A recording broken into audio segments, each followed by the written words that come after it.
نحمده ونصلي على رسوله الكريم اما بعد فاعوذ بالله من الشيطان الرجيم بسم الله الرحمن الرحيم رب اشرح لي صدري ويسر لي امري واحلل عقدة من لساني يفقهوا قولي. انشاءاللہ تعالی آج ہم حدیث نمبر 74 یعنی 74 پڑھیں گے. سب سے پہلے عربی عبارت. عن عبد الرحمن بن سمرة قال عن عبد الرحمن بن سمرة قال قال لي رسول الله صلى الله عليه وسلم قال لي رسول الله صلى الله عليه وسلم يا عبد الرحمن يا عبد الرحمن لا تسأل الإمارة لا تسأل الإمارة فإنك إن أعطيتها فإنك إن أعطيتها عن مسألة عن مسألة وكلت إليها وكلت إليها وإن أعطيتها وإن أعطيتها عن غير مسألة عن غير مسألة أعنت عليها. أعنت عليها. رواه مسلم رواه مسلم کتاب الامارہ. كتاب الإمارة. سیدنا عبد الرحمن بن سمرہ رضی اللہ عنہ سے روایت ہے کہ مجھ سے رسول اللہ صلی اللہ علیہ وسلم نے فرمایا، اے عبد الرحمن، تم حکومت کے کسی منصب کا سوال نہ کرنا، اس لیے کہ یہ منصب اگر تجھے بغیر سوال کیے مل گیا تو اس پر تیری مدد ہوگی، اور اگر یہ تجھے سوال کرنے سے ملے گا تو پھر یہ تیرے سپرد کر دیا جائے گا یا تم اس کے سپرد کر دیے جاؤ گے. لفظی ترجمہ.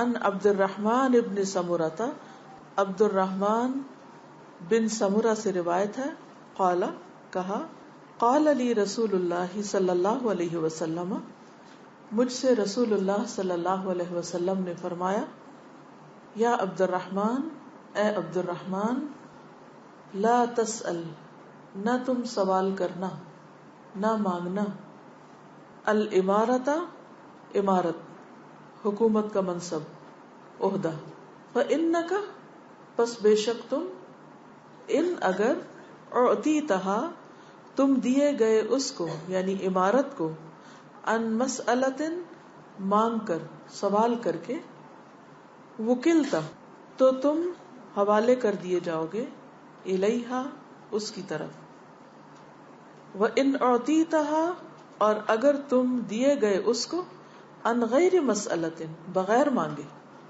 وَإِنْتَ عَلَيْهَا، تو مدد دیے جاؤ گے اس پر. ترجمہ الٹ ہو گیا ہے، یہ جو اردو عبارت ہے اس کو درست کر لیجیے، ٹھیک ہے. پہلے مقام پر ہونا چاہیے کہ اگر تم نے مانگ کے عمارت لی تو تمہیں اس کے سپرد کر دیا جائے گا، اور اگر بن مانگے ملی تو تمہاری مدد کی جائے گی. ٹھیک. حدیث کی وضاحت.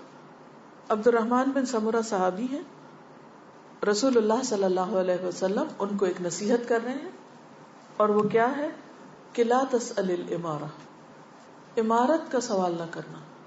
یہاں پر لفظ یہ امارہ ہے، امارت نہیں ہے، امیر ہونا نہیں ہے، یعنی مالدار ہونا نہیں، بلکہ عہدے دار ہونا، حکومت طلب کرنا، حکومت کی طلب نہ رکھنا، عہدے کی طلب نہ رکھنا، کوئی عہدہ مانگ کے نہ لینا. امیر بننے کے لیے کہنا مت کہ مجھے امیر بنا دیا جائے. کیوں؟ اس میں کیا برائی ہے؟ فَإِنَّكَ إِنْ أُعْطِيتَهَا، کیونکہ اگر تم اسے دیے گئے، ام مسئلۃ، سوال کے بعد، سوال کر کے، یعنی تم نے مانگا اور تمہاری طلب اور تمہاری چاہت کی وجہ سے تم کو ملا، تو کیا ہوگا؟ وکلت الیہا، تم اس کے حوالے کر دیے جاؤ گے. کیا مطلب حوالے کر دیے جاؤ گے؟ یعنی مشکل میں پڑ جاؤ گے، نبھا نہ پاؤ گے. لیکن وَإِنْ أُعْطِيتَهَا، اگر تم دیے گئے اس کو، عن غیر مسئلۃ، بغیر مانگے، بن مانگے، تمہیں ذمہ داری سپرد کی گئی، تمہارا شوق نہیں تھا، تمہاری طلب نہیں تھی، خواہش نہیں تھی، تمہیں چن لیا گیا اس کام کے لیے، تمہاری اہلیت کو دیکھ کر، تم پر ٹرسٹ کرتے ہوئے، تو پھر تم اس پر مدد دیے جاؤ گے. یعنی اللہ کی طرف سے بھی مدد آئے گی اور بندے بھی تمہیں سپورٹ کریں گے. اب دو صورتیں ہوتی ہیں. ایک یہ ہے کہ انسان عہدے کے لیے خود بھاگ دوڑ کرتا ہے، کسی الیکشن میں کھڑے ہوتا ہے، پھر وہ لوگوں سے ووٹ مانگتا ہے، اور پھر وہ لوگوں کے پیچھے جاتا ہے، لوگوں کو خوش کرنے کے لیے ہر طرح کے کام کرتا ہے تاکہ لوگ اس کو امیر بنا لے اپنا. اس کا نتیجہ کیا ہوتا ہے کہ لوگ اس کو اپنے ہاتھ میں لے لیتے ہیں، وہ لوگوں کے ہاتھ میں کھلونا بن جاتا ہے، کیونکہ اس نے لوگوں سے مانگا تھا، اب لوگ اس سے طرح طرح کے مطالبے کر رہے ہیں.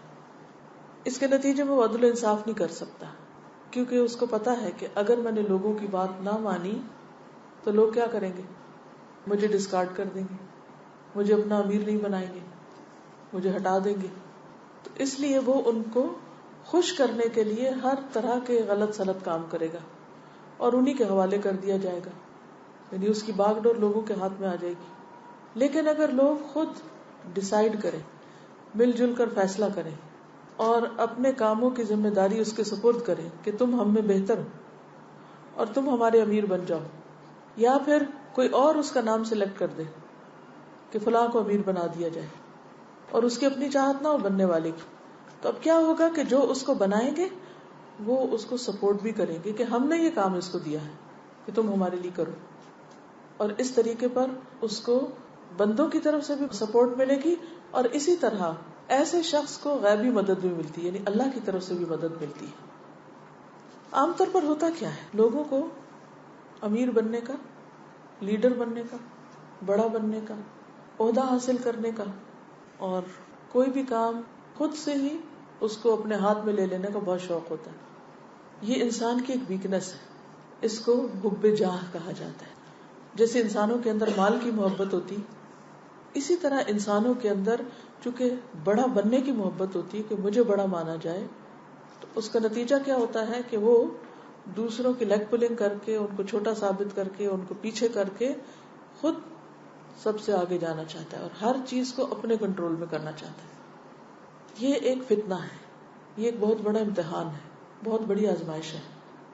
اس کا نقصان کیا ہوتا ہے کہ انسان پھر سارا وقت اس کا فوکس یہ ہوتا ہے کہ کس طرح اپنے عہدے کو بچائے، کس طریقے پر وہ لوگوں کو کنٹرول کرے. سارا وقت یہی تانے بانے بنتا رہتا ہے، جس کے بارے میں عام طور پر پھر یہ آتا ہے کہ جی آرگنائزیشنز کے اندر یا حکومتوں کے اندر یا کہیں بھی جب چار لوگ اکٹھے ہوتے ہیں جی ان میں بڑی پالیٹکس ہے. وہ دراصل پالیٹکس ہوتی کس چیز کی کہ ہر کوئی کھینچ رہا ہوتا اپنی طرف کہ مجھے بڑا مانا جائے. وہ عوام کا خادم ہونے کی بجائے کس چیز کا شکار ہو جاتا ہے، اپنی نفس کا خادم بن جاتا ہے. پھر وہ کام کرتا ہے چاہے وہ عوام کے فائدے میں ہو یا نہ، دین کے فائدے میں ہو یا نہ، لیکن وہ اس کی حکومت یا اس کے عہدے یا اس کے منصب کو سپورٹ کرنے والے ہیں. اور پھر اس وجہ سے اور بہت سی خرابیاں پیدا ہوتی ہیں. اس لیے اسلام میں عہدے کی طلب، عہدے کی خواہش اور عہدے کی وجہ سے فخر کرنا یہ ناپسندیدہ امر ہے. کیا سمجھ میں آیا؟ اس طریقے سے بھی تو ہو سکتا ہے کہ انسان کا مقصد یہ نہیں ہو کہ میں کنٹرول کروں، میں لیڈرشپ کروں. اس کا مقصد یہ ہو کہ اس کو دکھائی دے رہا ہے کہ عوام بگاڑ کی طرف جا رہی ہے، تو میں اگر کچھ بھی ہو اگر وہ نصیحت کے ذریعے کر سکتا ہے، خیر خواہی کر سکتا ہے، وہ کسی بھی طرح لوگوں کی مدد کر سکتا ہے، اور اگر اس کے اندر ایسی کوالٹیز ہوں گی تو لوگ خود ہی اس کو آگے لے آئیں گے کہ نہیں آپ ہماری مدد کریں، ہمیں آپ کی ضرورت ہے، کیونکہ اس کے اندر اللہ نے ایک لیڈرشپ کوالٹی رکھی ہے. تو جب وہ لوگوں کی مدد کرنے لگے گا تو لوگ اس کی طرف خود ہی بڑھیں گے. لیکن یہ جو خواہش ہے اور عہدہ مانگنا ہے، یہ بہرحال فار شور اسلام میں ناپسندیدہ، اس میں تو کوئی ڈاؤٹ ہے ہی نہیں. ہاں اگر وہ عہدہ کسی خاص اسکل سے متعلق ہے، مثلا آپ آئی ٹی میں ہیں، آپ اپنا سی وی دے دیتے ہیں کہ میں اپنی خدمات پیش کروں، میرے پاس یہ اسکل ہے، جیسے یوسف علیہ السلام نے اپنی اسکلز بتا دی تھی. اس صورت میں اگر وہ چاہیں تو آپ کو رکھ لیں. اب کیا ہوتا ہے جب آپ دیتے ہیں اپنے سی وی تو یہ تو نہیں ہوتا کہ وہ ضرور آپ کو رکھ لیتے ہیں. اگر وہ مناسب سمجھتے ہیں تو وہ آپ کو رکھتے ہیں نا، اور اگر وہ مناسب نہیں سمجھتے تو آپ کو نہیں لیتے. اور وہ بھی ایک سروس دینا ہوتی ہے، نہ کہ کسی حکومت کا سربراہ بننا ہوتا ہے.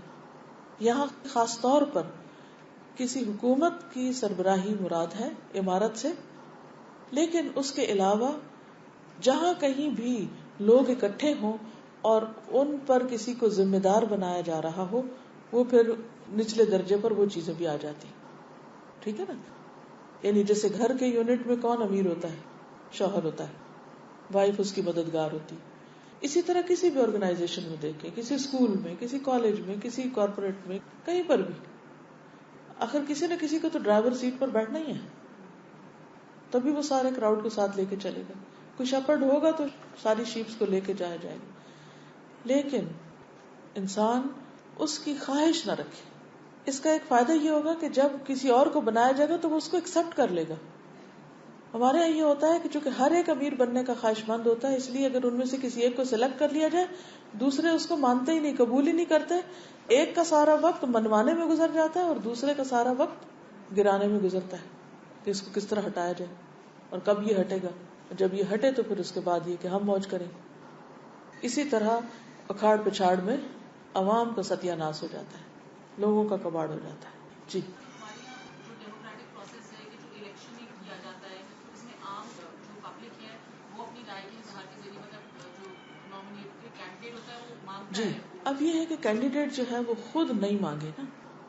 مثلا یہ ہے کہ ایک پارٹی ہے اور اس میں obviously کچھ لوگ بہت برائٹ ہوتے ہیں، تو پارٹی کی جو شورا ہے اس کو نامینیٹ کرنا چاہیے کہ ہم اپنی پارٹی میں سے فلاں فلاں کو سیٹس دے رہے ہیں. ٹھیک ہے، وہ اگر آپ کو کہتے ہیں کہ جی آپ کھڑے ہوں ہماری پارٹی کی طرف سے تو فائن.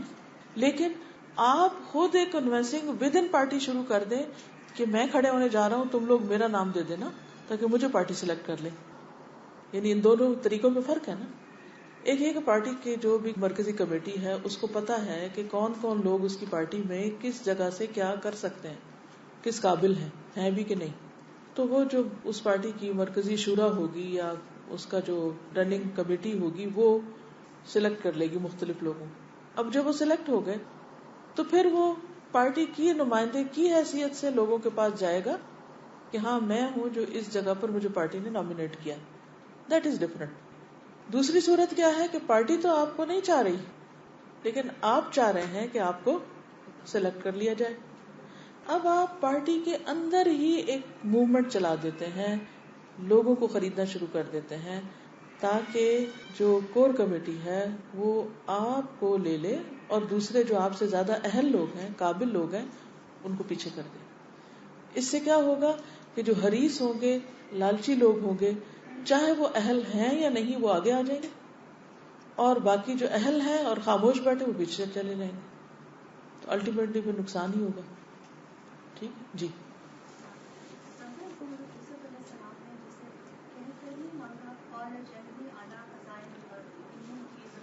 جی کیونکہ کوئی اور تھا ہی نہیں وہاں. نہیں مانگا اس طرح نہیں. بلایا کس نے تھا ان کو؟ ٹھیک ہے، بادشاہ نے بلایا تھا نا. پہلے اس نے کیا کہا تھا؟ قال الملک ائتونی بہ استخلص لنفسی.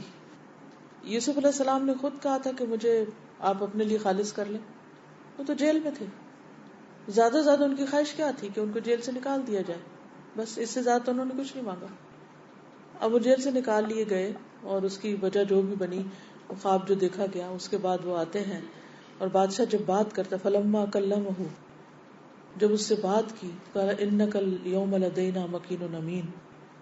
یہ کس نے سلیکشن کی ہے نا؟ بادشاہ نے کی. انک اليوم لدینا مکین امین. اس وقت انہوں نے صرف اپنی ایک آپشن دی تھی کہ بجائے اس کے کہ میں صرف بادشاہ کے ساتھ نتھی ہو جاؤں اور صرف بادشاہ ہی کا ایک مشیر خاص بن جاؤں، تو میں وہ کام کیوں نہ کروں جس سے عوام کو زیادہ فائدہ ہو. تو اس وقت انہوں نے اپنی چوائس بتا دی. حالانکہ بادشاہ کا مقرب بننا زیادہ بہتر نہیں تھا، زیادہ آرام کی زندگی ہوتی کہ بادشاہ کے ساتھ ساتھ رہتے، لیکن انہوں نے کام کرنا پسند کیا. کہا مجھے سٹورز پر مقرر کر دیں، میں ذرا ان کو دیکھ لوں. یعنی کہ آپ کی جو فوڈ کا جو سارا سسٹم ہے میں اس کو ٹھیک کر دیتا ہوں، مجھے پیچھے بھیج دیجیے. اب اس کو ذرا اس نظر سے دیکھیے کہ آپ کو کوئی ادارہ بلاتا ہے اور اس کا سربراہ کہتا ہے کہ آپ میرے مقرب بالکل خاص لوگوں میں شامل ہو جائیں، اور آپ کہتی ہیں کہ آپ مجھے اسٹور روم میں بھیج دیجیے، میں ذرا کتابیں ٹھیک کروں وہاں جا کے. یعنی کہ پیچھے ہو کے سارا آپ کا انتظام ٹھیک کر دیتی ہوں اور صفائی وغیرہ کر دیتی ہوں، باقی چیزیں ٹھیک کر دیتی ہوں، جس سے آپ کا انتظام ٹھیک ہو جائے گا، آپ کے لوگوں کو فائدہ پہنچے گا. اس میں آپ دیکھیے کہ یوسف علیہ السلام کیا کہہ رہے ہیں، عہدہ مانگ رہے ہیں، بڑائی مانگ رہے ہیں. تو اس کو عام طور پہ بہت مس انٹرپریٹ کیا جاتا ہے اس آیت کو کہ یوسف علیہ السلام نے وہاں عہدہ مانگا تھا. دراصل جب بادشاہ نے آفر کی اور انہوں نے دیکھا کہ خواب کی وجہ سے قوم پہ آفت آنے والی ہے تو سب اللہ کی طرف سے دکھا دیا گیا. یہ خواب یوسف علیہ السلام کو بھی آ سکتا تھا، لیکن اللہ نے یوسف علیہ السلام کو نہیں دکھائی کہ اس کے دیکھنے کا فائدہ نہ ہوتا، وہ اس شخص کو دکھائی کہ جس کے ہاتھ میں اختیار تھا اور وہ کچھ چینج بھی لا سکتا تھا، اور یوسف علیہ السلام کو ایک ذریعہ بنا دیا. جب یوسف علیہ السلام نے وہ کام شروع کیا تو وہ اتنا زیادہ ان کو اپریشیٹ کیا کہ بادشاہ نے اپنے بعد ساری اتھارٹی ان کو دے دی کہ آپ جو چاہیں کریں. تو یہ دراصل ان کی اپنی کوئی خواہش یا تمنا نہیں تھی. یہاں کیا تھا، انہوں نے مانگا نہیں تھا، دراصل انہیں جو کچھ سامنے نظر آتا اس میں سے بہتر کا انہوں نے انتخاب کیا تھا، آپشن تھی. ٹھیک ہے نا.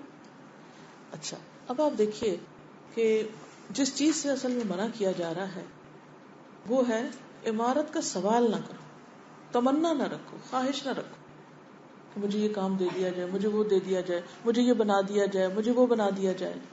یہ نہیں ٹھیک، کیونکہ جو خود مانگ کر لے گا پھر وہ خود ہی کرے گا اس کو، پھر دوسرے لوگ پیچھے ہٹ جائیں گے، تعاون نہیں کریں گے. تو اچھا امیر وہ ہوتا ہے کہ جس سے لوگ محبت کریں، وہ لوگوں سے محبت کرے، وہ لوگوں کو فائدہ پہنچائے، لوگ اس کے مددگار بنے اور اس سے خیر کے کام میں، بھلائی کے کام میں ترقی ہو.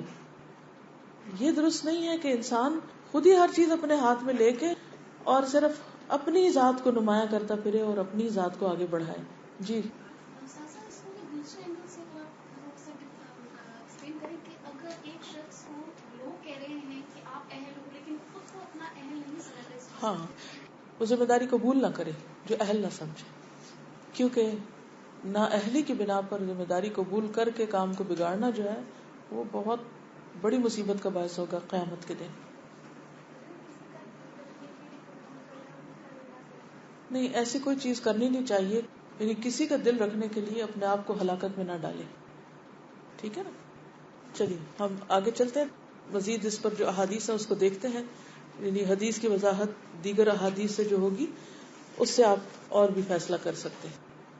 دیکھیے اس سے پیچھے حدیث ہم نے کیا پڑھی تھی کہ ہر شخص ذمہ دار ہے، ہر شخص کہیں نہ کہیں کا امیر تو ہے ہی. وہ تو ایک نیچرل کیپیسٹی میں ہر شخص کسی نہ کسی چیز کا رسپانسبل بن جاتا ہے، وہ نہ بھی چاہے تو وہ رسپانسبل ہے. اور ایک ہوتا ہے ایکسٹرا ایڈیڈ رسپانسبلٹی جو انسان خود لیتا ہے یا لوگ اس پہ ڈال دیتے ہیں. تو یہاں اس دوسری چیز کی بات کی جا رہی ہے. لیکن بات یہ ہے کہ کہیں کی بھی جو عمارت ہے یا ذمہ داری ہے اس کی حقیقت کیا ہے. دیکھنے میں وہ بڑی خوشنما لگتی ہے جب انسان دیکھتا ہے کسی بڑے کا رتبہ اور مقام اور اس کی پاپولیرٹی اور اس کا نام، name and fame and all these thing, تو انسان کہتا ہے کہ کتنے خوش قسمت لوگ ہیں اور ہم کتنے بدقسمت ہیں، ہمیں کوئی جانتا ہی نہیں. یہ بہت بڑا نفس کا دھوکہ ہے. کسی کی شہرت اس کی کامیابی کی دلیل نہیں ہے. اصل کامیاب وہ ہے، قرآن مجید میں کامیابی کا سکسیس کرائٹیریا کیا بتایا گیا؟ من زحزح عن النار وادخل الجنۃ فقد فاز. جو آگ سے بچا لیا گیا اور جنت میں داخل کر دیا گیا وہ کامیاب ہوا. یہ ہے اصل کامیابی. اور اگر کوئی چیز انسان کو آخرت کے عذاب سے نہیں بچانے والی تو زمانے بھر کی دولت بھی اس کے قدموں میں لا کے رکھ دی جائے تو وہ نقصان میں ہے، خسارے میں ہے. عوف بن مالک سے روایت ہے کہ نبی صلی اللہ علیہ وسلم نے فرمایا، اگر تم چاہتے ہو تو میں تم پر عمارت کی حقیقت واضح کر دیتا ہوں کہ یہ ہے کیا. سب سے پہلے یہ ملامت ہوتی ہے. جو بھی امیر بنتا ہے لوگ اس کو کسی نہ کسی طرح ملامت کرتے ہیں. اس کے بعد ندامت ہوتی ہے، انسان اپنے کچھ فیصلوں پر ریگریٹ کرتا ہے، شرمندگی ہوتی ہے، اور آخر میں روز قیامت عذاب ہوتا ہے. مگر وہ جس نے عدل و انصاف کیا، بھلا کون ہے جو اپنے قرابت داروں کے ساتھ انصاف والا معاملہ کر سکے. یعنی انسان کے لیے بہت زیادہ مشکل ہو جاتا ہے کہ وہ امیر ہوتے ہوئے، اتھارٹی رکھتے ہوئے، طاقت رکھتے ہوئے پھر وہ انصاف کرے. عمر رضی اللہ تعالیٰ عنہ کا انصاف تو ایک ایکسیپشنل چیز ہے کہ اپنے بیٹے کو بھی کوڑے لگوانے سے وہ گریز نہیں کرتے، یا جہاں جس کو بھی دیکھتے ہیں بغیر لاگ لپیٹ کے وہ ہر صاحب حق کا حق دیتے ہیں اور جس نے جرم کیا اس کو پکڑتے ہیں. لیکن ایسے لوگ کتنے ہیں؟ کیونکہ عام طور پر لوگ امیروں سے یعنی ذمہ داروں سے، لیڈر سے شکایت ہی کرتے رہتے ہیں، ان کو ملامت ہی کرتے رہتے ہیں. وہ 100 چیزیں بھی کرے نا، اور ایک چیز اگر لوگوں کی مرضی کے خلاف ہے تو وہ اسی پر ہی لے کے کمپلینٹ شروع کر دیں گے اور طرح طرح کی باتیں بنانے لگیں گے. اور پھر اس کے نتیجے میں کیا ہوتا ہے؟ ندامت. کیونکہ جب لوگ جھوٹے الزام لگاتے ہیں تو یہ سب چیزیں کیا بن جاتی ہیں؟ انسان کے لیے شرمندگی کا باعث بن جاتی ہے. ایک اور حدیث میں آتا ہے رسول اللہ صلی اللہ علیہ وسلم نے فرمایا لوگوں کے لیے سردار ہونا ضروری ہے لیکن سردار ہوتا جہنم میں ہے، کیونکہ سب کی ذمہ داری ہوتی ہے اس پر. یعنی ایک ضرورت تو ہے لیکن انجام جو ہے وہ بڑا ہی مشکل اور کٹھن ہے. نبی صلی اللہ علیہ وسلم نے فرمایا تم عہدے کا لالچ کرو گے اور یہ قیامت کے دن تمہارے لیے باعث ندامت ہوگی. اب یہ یاد رکھیے کہ عہدے سے مراد حکومت کا عہدہ اور پھر اس کے بعد جہاں جہاں یعنی پھر اسی درجے کی ملامت بھی اور عذاب بھی اور سزا بھی اور جزا بھی جس درجے کا عہدہ ہوگا، کیونکہ عہدوں کے مراتب ہوتے ہیں نا، کوئی ایک سکیل ہے، کوئی 20واں سکیل ہے، کوئی اس سے اوپر ہے، کوئی نیچے. تو پھر کوئی 2 پہ امیر ہے تو کوئی 4 پہ ہے تو کوئی 10 پہ ہے تو کوئی 100 پہ اور کوئی 1000 پہ اور کوئی اس سے زیادہ پہ. اس اعتبار سے اس کانٹیکسٹ کو سامنے رکھیے کہ کون کہاں پر ہے. پھر اسی طرح یہ ہے کہ اس حدیث میں خاص طور پر جو کہا گیا نا کہ مطالبہ نہ کرو عہدے کا، سوال نہ کرو، تو اس بارے میں ایک اور حدیث بھی آتی. موسیٰ اشعری کہتے ہیں میں نبی صلی اللہ علیہ وسلم کی طرف آیا، یعنی آپ کے پاس آیا، اور میرے ساتھ اشعریوں میں سے 2 آدمی اور بھی تھے، یعنی وہ بھی میرے ساتھ آ گئے. ان میں سے ایک میری دائیں طرف اور دوسرا میرے بائیں طرف تھا، یعنی 3 لوگ اکٹھے جا رہے ہیں آپ صلی اللہ علیہ وسلم کے پاس، اور دونوں نے آپ سے کسی عہدے کا سوال کیا. یعنی ان کے قبیلے کے لوگ تھے اور وہ ان کو ساتھ لے کے گئے، تو انہوں نے جا کے کیا کیا؟ حضور صلی اللہ علیہ وسلم سے عہدہ مانگا. یعنی بعض لوگ تو ہوتے ہیں نا وہ مال مانگتے ہیں، بعض کچھ اور مانگتے ہیں، کسی اور طرح کی ہیلپ یا اسسٹنس، تو انہوں نے عہدہ مانگا. نبی صلی اللہ علیہ وسلم مسواک فرما رہے تھے اس وقت. آپ نے فرمایا اے ابو موسیٰ، یا فرمایا اے عبداللہ بن قیس جو ان کا نام ہے، تم کیا کہتے ہو؟ What's your opinion? میں نے عرض کیا اس ذات کی قسم جس نے آپ کو حق کے ساتھ مبعوث فرمایا ہے کہ ان دونوں نے اپنے دل کی بات پر مجھے مطلع نہیں کیا تھا. انہوں نے مجھے یہاں آنے سے پہلے نہیں بتایا تھا کہ یہ کیا مانگنے جا رہے ہیں، یہ کیا کرنے جا رہے ہیں، اور نہ میں جان سکا کہ یہ عہدہ اور منصب طلب کریں گے.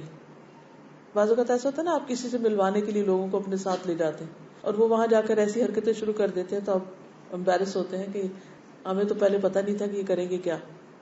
ابو موسیٰ کہتے ہیں گویا میں مسواک کو دیکھ رہا ہوں جو ہونٹ کے نیچے ہے اور آپ کا ہونٹ ابھرا ہوا ہے، یعنی مثال کے طور پر اوپر والے ہونٹ کے اور دانت کے بیچ میں ہے آپ کا مسواک. آپ نے اس کو نکالا بھی نہیں. آپ نے فرمایا ہم اسے کسی منصب اور عہدہ پر عامل مقرر نہیں کریں گے جو اس کا ارادہ رکھنے والا ہو، ہم اس کو نہیں دیں گے. لیکن اے ابو موسیٰ تم جاؤ، اور انہیں یمن بھیج دیا.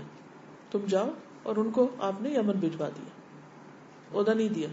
اس سے کیا پتہ چلتا ہے کہ عہدے کا سوال بھی آپ صلی اللہ علیہ وسلم کو ناپسند تھا. اور حضرت ابو موسیٰ جو تھے وہ اس وقت شرمندہ ہونے لگے کہ آپ کیا سوچیں گے کہ میں ان لوگوں کو ساتھ لے کر آیا ہوں یہ مانگنے کے لیے. کیونکہ آپ دیکھیں کہ انسان اپنی کمپنی کی وجہ سے پہچانا جاتا ہے نا. تو مثلاً آپ کہیں پر گئے ہیں ایز اے گروپ اور آپ کے ساتھی کوئی ایسی حرکتیں شروع کر دیں کہ جو پولائٹ نہ ہو، تو چونکہ آپ ان کو لے کے گئے ہوں گے تو آپ کو کیسا فیل ہوگا؟ کبھی کوئی ایسا تجربہ ہوا؟ بچوں کی تو بہت باتیں ہوئی کہ بچوں کو ساتھ لے کے جاتے ہیں وہ بدتمیزی شروع کر دیتے ہیں تو ماں باپ کو شرمندگی ہوتی ہے. لیکن بعض اوقات جن لوگوں کو آپ اپنے ساتھ کہیں لے کے جاتے ہیں کسی سفر پر، کسی کے گھر میں کہیں وزٹ کرنے کے لیے، تو ان کی وجہ سے بھی آپ کو بڑی شرمندگی ہوتی ہے. وہ ایسی بعض باتیں کرنے لگتے ہیں، ایسے کام کرنے لگتے ہیں، تو باقی لوگ کیا کہتے ہیں؟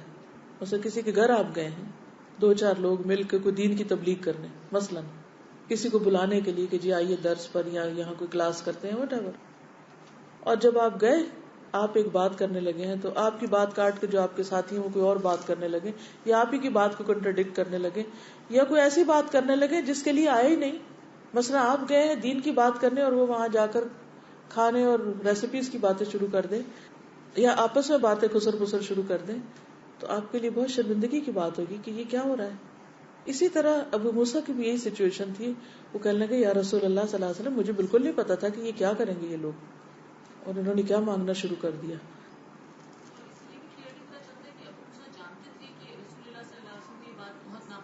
جی ہاں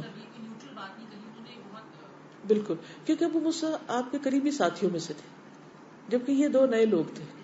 تو جو لانے والا ہوتا ہے وہ ایک طرح سے ذمہ دار ہو جاتا ہے نا, جو مین پرسن ہوتا ہے وہ باقی سب کی حرکتوں کا ذمہ دار ہو جاتا ہے, کیونکہ لوگ بعض اوقات اس مین پرسن سے نہیں, ان کے جو آس پاس کے لوگ ہیں ان کی وجہ سے پہچانتے کہ یہ کون ہے. Man is known for the company he keeps.